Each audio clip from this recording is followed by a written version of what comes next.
Hello student, मैं राजकुमार सैनी आप सभी छात्रों का राजस्थान अकेडमी चूरू द्वारा संचालित इस ऑनलाइन पाठ्यक्रम में हार्दिक स्वागत करता हूं। हमारा टॉपिक चल रहा था परिमाप एवं क्षेत्रफल का। अब इसमें देखिए मेरे पास एक अगला जो प्रश्न आ रहा है वो देखिए क्या आ रहा है, जिसमें आपके पास देखो पहला प्रश्न ये आ रहा है। अभी इसमें लिखा है कि यदि वर्ग की लंबाई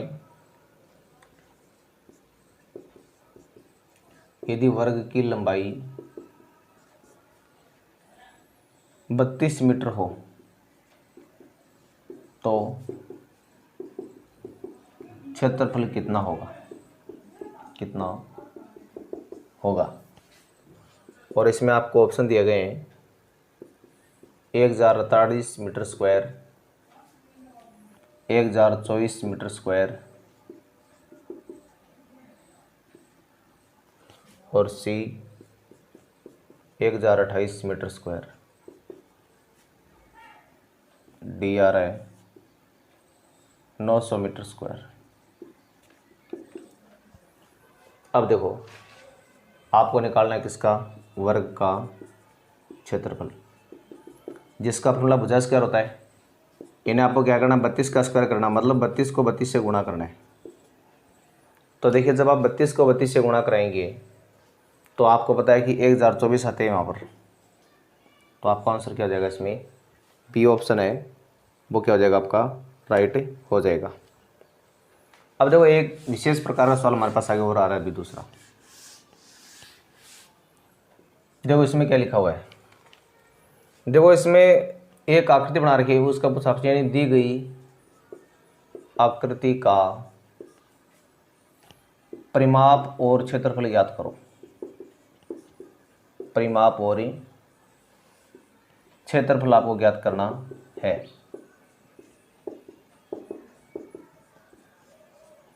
और जो आकृति हमारी आ रही है वो मतलब इस तरह से बनी आकृति है।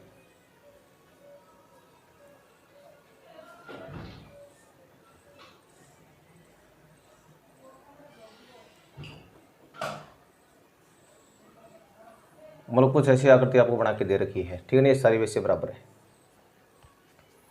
और इसका देखो मान आ रहा 2 मीटर यहाँ पर,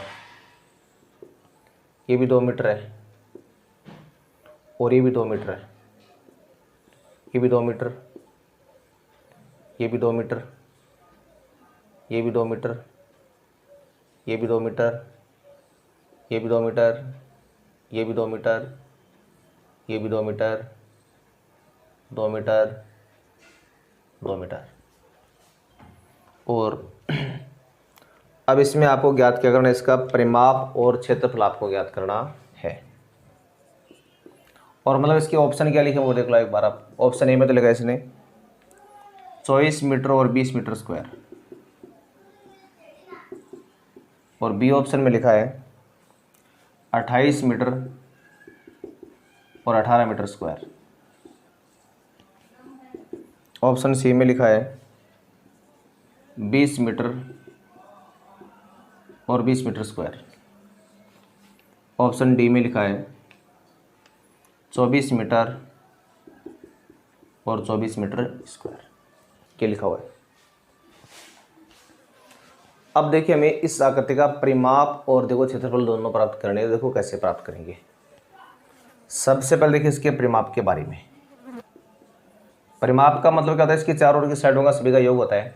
तो देखो 2 यहाँ पर आ रहा है, 2 4, 2 6, 2 8, 2 10, 2 12, 14, 16, 18, 20, 22, 24, मतलब 24 मीटर आ गया।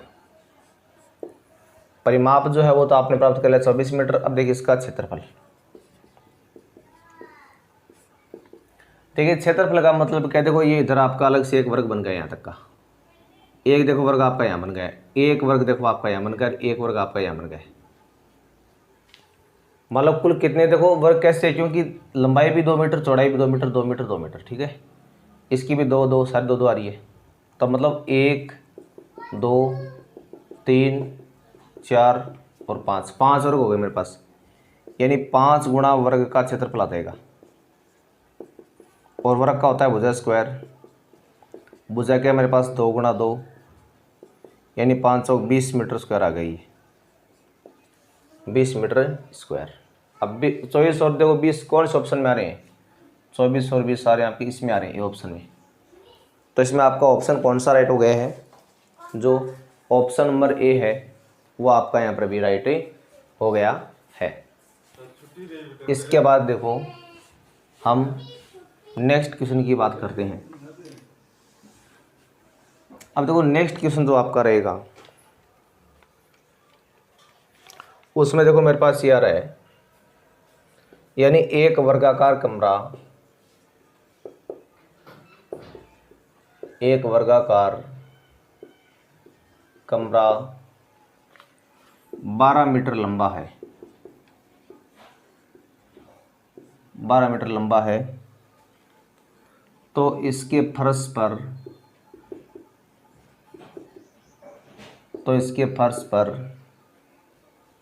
₹5 प्रति मीटर स्क्वायर, ₹5 प्रति मीटर स्क्वायर के हिसाब से दरी बिछवाने का व्यय ज्ञात करो। दरी बिछवाने का व्यय ज्ञात करो।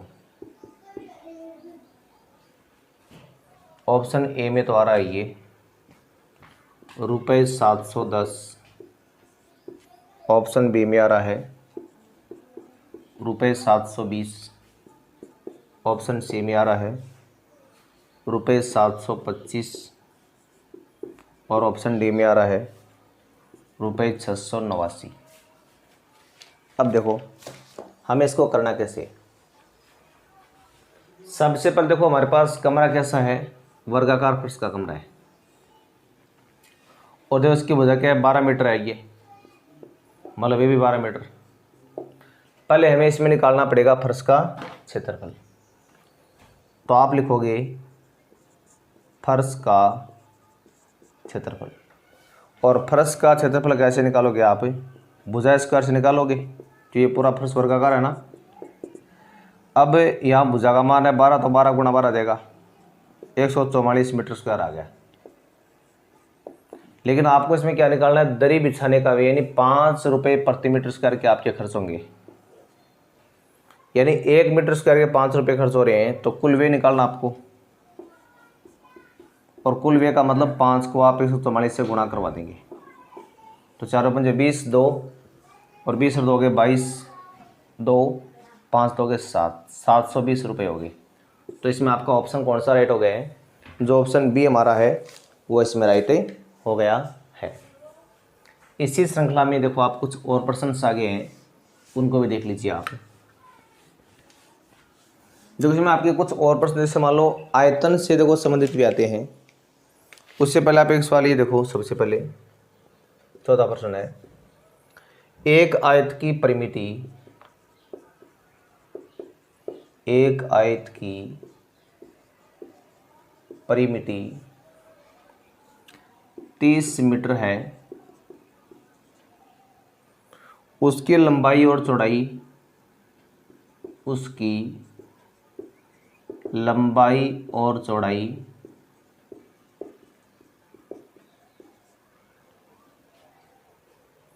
का अनुपात 7:3 हो तो आयत का क्षेत्रफल ज्ञात करो। आयत का क्षेत्रफल ज्ञात करो। ऑप्शन ए में तो आ रहा है 170/4 मीटर स्क्वायर, ऑप्शन बी में आ रहा है 169/4 मीटर स्क्वायर, और ऑप्शन सी में आ रहा है 189/4 मीटर स्क्वायर, और ऑप्शन डी में आ रहा है 169/4 मीटर स्क्वायर। हमें निकालना क्या है, आयत का क्षेत्रफल है, देखो वो प्राप्त करना है। देखो सबसे पहले ये मान लो हमारे पास आयत है, देखो इसकी लंबाई और देखो चौड़ाई का अनुपात है 7:3। तो अगर मान लो मेरे पास ये 7 अक्ष है तो ये कितनी अक्ष है, 3 अक्ष है। और देखो इसकी आयत की जो परिमिति है ना, हमारे पास जो आयत की परिमिति यानी परिमाप है वो कितना आ रहा है, वो आ रहा है 30 मीटर। और आयत का परिमाप होता है आपका 2 गुणा लंबाई प्लस चौड़ाई बराबर आ गया 30।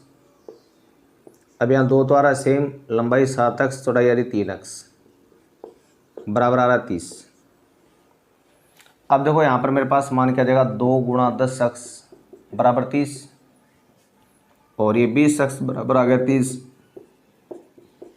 अक्ष आएगा 30/20, काट लो, ये तो आ रहा है 3/2।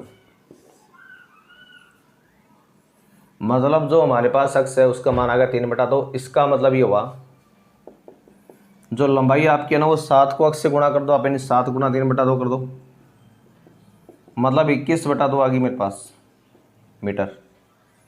और चौड़ाई जो बी है वो आपकी 3 अक्ष है, तो 3 को 3/2 से गुणा कर दो, मतलब 9/2 मीटर आ गई। अब जब आप इसका क्षेत्रफल प्राप्त करोगे तो देखिए आयत का क्षेत्रफल ये होता है, यानी लंबाई गुणा चौड़ाई होता है। तो लंबाई का मान तो है 21/2, चौड़ाई का रहा है 9/2, तो एकम 9×9=18/4 मीटर स्क्वायर। तो यानी 189/4 मीटर स्क्वायर आपको इसका जो राइट ऑप्शन है वो प्राप्त हो गया है।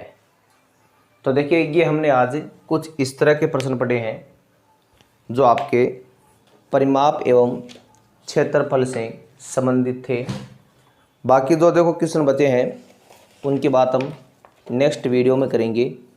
तब तक के लिए आपको नमस्कार, धन्यवाद।